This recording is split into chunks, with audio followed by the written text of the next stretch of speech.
So, in the first lecture of this module on electric field and magnetic field, I did an experiment. If you remember, we had this glass vessel tray and an aluminium ring which we connected to one terminal of the cell, and we said that this entire aluminium ring is at the same potential as that terminal of the cell, and that always happens.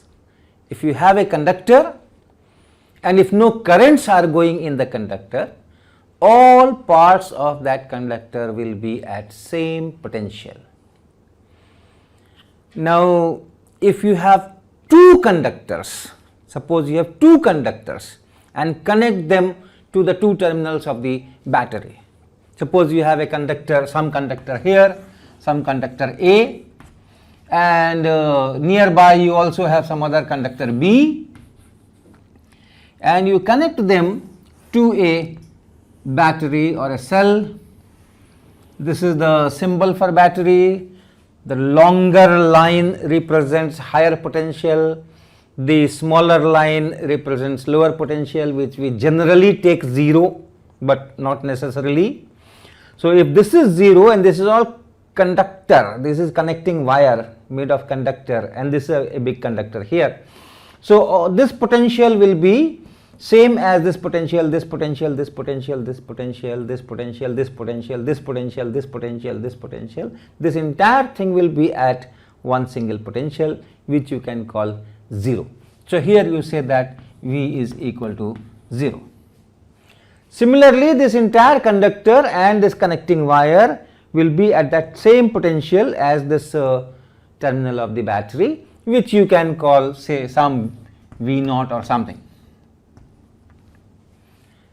So, there is a potential difference between these conductors, and if potential decreases as you go from A to B, the potential decreases.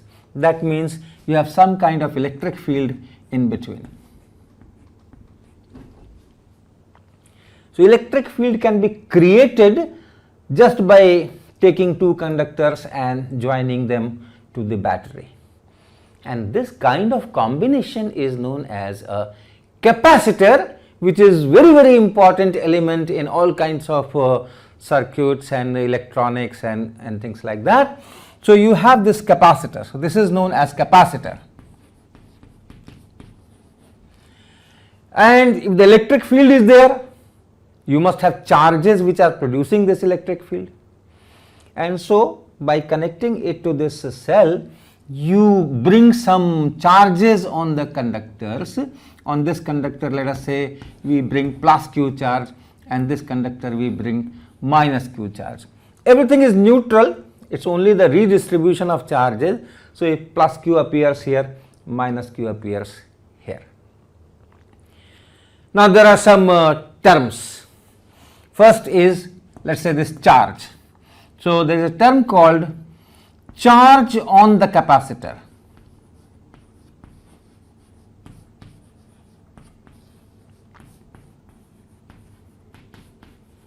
As such, the charge on the capacitor is 0.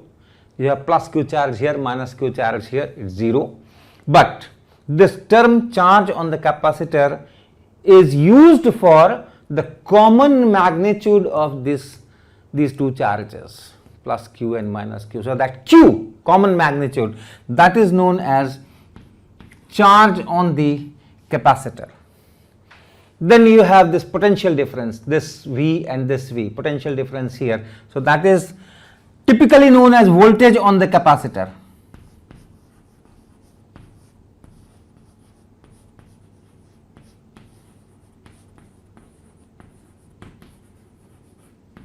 V. Here it is V naught, but let us say V. V is the potential difference between these two conductors. So, that is known as voltage on the capacitor.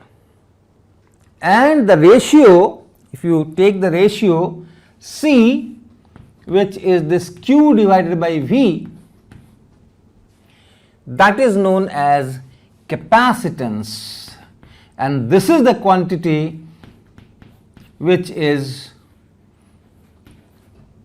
which is used in all circuit analysis and all that. So capacitance, typically written as C, is this Q divided by this V. So what would be the unit? Q charge is measured in coulombs, SI unit. Potential difference is measured in volts, and when you divide coulombs divided by volts, the quantity you get, the unit you get, is known as farad. So this is measured in farad, written as capital F. Normally the capacitors which are used in various circuits, the capacitance will be in microfarads, few tens of microfarads or 100 microfarad.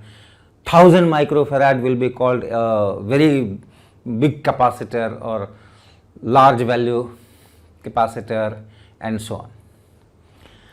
So let us do some experiments and try to measure some capacitances. The first advantage or a big thing is that measuring charge is very, very difficult.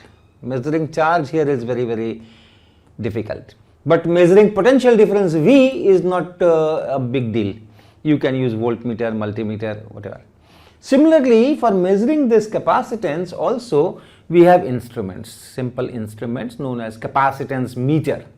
Okay. So we will be doing some experiments. We will construct some capacitors and measure its capacitance. So let's do that. First, let me show you the meter. This is the meter, capacitance meter, and we have set all those values, range, etc. And the display which is here is in picofarads. If you can see on this right side, the small letters, it's written PF. So it's picofarad. So pico means 1/1000 of a nano, 10 to the power minus 12. So those many farads, right? So it will measure in this. This 0.3 is your zero error, you can assume that. These are the two conductors, steel glasses. There are two steel glasses, and we will be doing our experiments with these. And you can see they are wrapped in some kind of polythene or some non-conducting thing, but then we have made some slot here where I can connect my clips to the metal. So one of the conductor I am connecting to one side of this meter, and the other one I am connecting to other side of meter. This meter itself has batteries, etc., which will apply voltages and measure some current, some circuit is there. It gives me directly the capacitance. So I am just connecting it. Yes, here it is. So the two conductors are placed side by side, and the capacitance is being measured. It's 19.4 picofarads, 19.5. So around 19.4, 19.5 picofarad is the capacitance of this capacitor which is here. If I take them apart, the capacitance has decreased. It has become 16.8. If I bring them close, it is increased 20.7. If I put one inside the other, remember the metals are not touching each other, they should not, otherwise they will be one conductor and one potential. So that cover, that polythene cover is helping me. 37.4 picofarad. Push it further, 61. Push it further, 131.8 picofarads. So more and more area is in front of each other. That's the effective area. In fact, when I am putting it this way, the effective area is very small. The area which is facing each other is very small. When I am pushing it here, effectively the area which is facing each other is quite high. So your capacitance increases if the facing surface area is larger. And of course, the distance is very important, distance between the conductor, average distance in whatever way you measure is important. So, next let us take some more capacitors, make some more capacitors.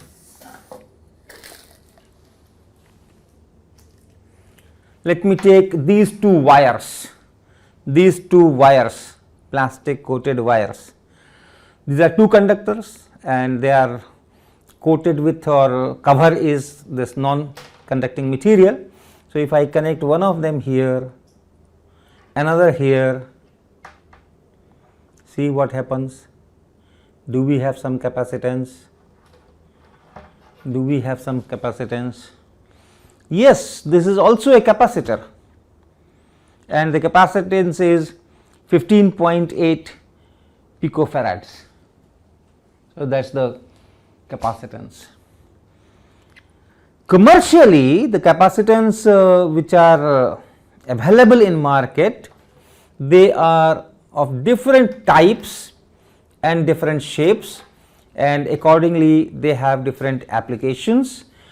This is known as electrolytic capacitor, and if I can measure its capacitance, let us try. So, I put one clip here and another clip here and is out of range. So, I have to change the range, still out of range. This is nanofarad range, I am trying 20 nanofarad range, no, no, no, here it is. Now, on the display that PF has changed to mu f. If you can read that, it is mu f, right here in the right corner. Previously it was PF, now it is mu f. So, microfarad, 996 microfarad is 1 millifarad in fact. This capacitor is 1 millifarad. So, 996 microfarads is a strong capacitor or very large value capacitor. You have other capacitors of different shapes and they have different applications and all that. There are many interesting experiments which can be done with capacitor. So, I will be just showing you one, and for that what I have is a battery, 9-volt battery. This capacitor, this is that same 1000 microfarad capacitor. This is an LED, red color LED. There are two these terminals, one is longer, one is shorter. So, positive must be added to the longer leg and negative to the shorter leg. Then I have two resistors. These are resistances. This is 1 kilo ohm, 1000 ohm resistance, and the other one is also 1000 ohm resistor. So, we have these things and then some connecting wires. So, these are the operators with which we will be doing the experiment. So, look at the connections that we have made. Here is the capacitor, and then from this capacitor I have connected an LED here, it is a red LED, and then a resistance here, 1K resistance, 1000 ohm resistance, then another resistance here, same value, and then the other end is hanging. So, if I touch it here, the circuit will be complete. Of course, there is no power here, no voltage here, so nothing glows. Now, this cell here, I will be connecting it to the capacitor, so that the two conductors or conducting parts in the capacitor will be at these voltages and some charge will go on the capacitor plate. So, now I have touched the battery here, so that now this is at that same voltage as this battery. Now you look at that LED. I am going to complete the circuit by touching these two. Look at the glow and see how the intensity is becoming dimmer, and estimate the time for intensity to become significantly low. Just estimate in your mind. Now my next part will be, instead of these two resistances, I will be using only one resistance. So this time I will connect it here. So the other resistance is out of the circuit. I will just connect it here. So only one resistance will be there. So I am charging the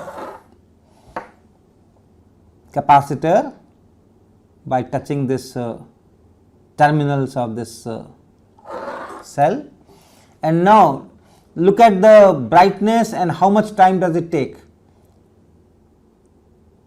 See, already it is very faint. It is much faster here. It is quick. Quickly it discharges. Once again,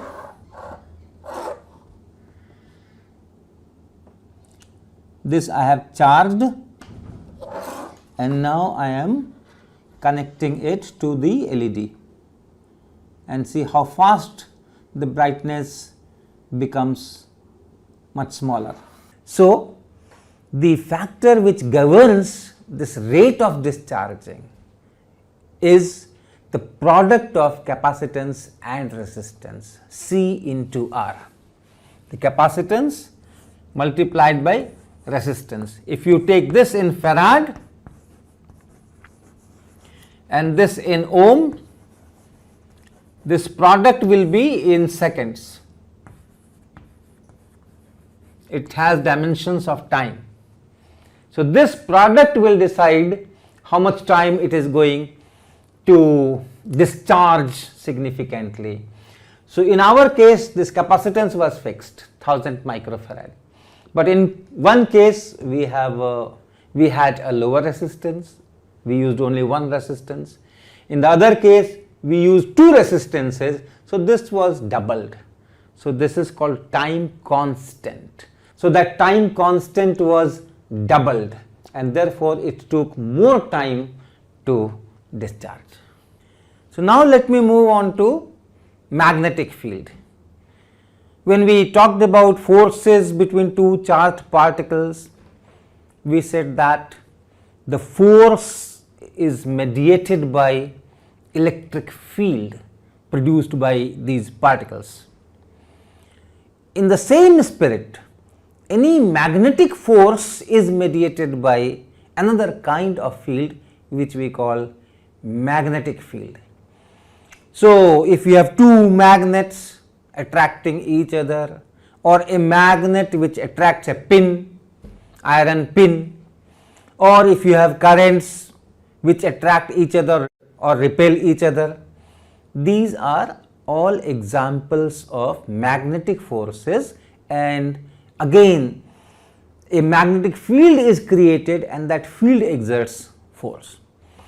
So how the field is created, what is the source of this field? Electric field is created by charged particles. How is magnetic field created? Magnetic field is also created by charged particles, but then moving charged particles. If the charged particle is at rest, it will not produce magnetic field, but if the charged particle is moving, then it will produce magnetic field. Current is nothing but flow of charges. Therefore, if there is a current in a wire, it will produce magnetic field. We also have magnets which produce magnetic field. In magnets also you have tiny atomic currents, and it's this current which produces magnetic field. So we will be studying how the fields are created, and in turn what this magnetic field does to the charged particles. If you have a charged particle which is at rest in the magnetic field, magnetic field does nothing to it, it does not exert any force. But in the magnetic field, if you have a moving charge particle, then yes, the force will be there. Similarly, if you have current in a magnetic field, yes, then the magnetic field will exert force on the current.